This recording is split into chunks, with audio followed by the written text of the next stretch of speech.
Respect your parents.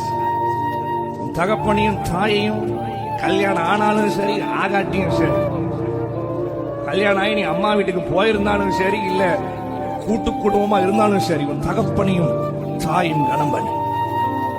உங்க அப்பா அம்மா போன் பண்ண உடனே எடுத்து அப்பா அப்பா வை வை வை வை சொல்லாத. உங்க அம்மா போன் பண்ணி எங்கடா இருக்க, அம்மா வை வை வை சொல்றேன் ஃப்ரெண்ட்ஸ் கூட இருக்கேன்னு சொல்லாத. கனப்படுத்து. போன் பண்றாங்களா பைக்கை நிறுத்தி சொல்லுங்கம்மா என்ன பண்றீங்க, சாப்பிட்டீங்களா கேளு. உன்னை விசாரிக்கிறாங்கல்ல. உனக்கு ஒரு பிரச்சனைனா உன் ஃப்ரெண்ட்ஸ் வர மாட்டான், உன் குடும்பம் தான் வரும்.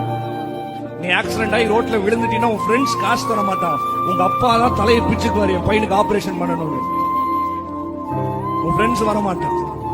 போன் பண்ணா வை வை வை வைப்பா எடுக்காம மிஸ்டு கால். உங்க அப்பா அம்மா கூட மிஸ்டு கால உன் ஹிஸ்டரியில் இருக்க கூடாது. ஒரு போன் பண்ணா நிறுத்தி அடுத்த செகண்ட் அடிச்சு கேளு.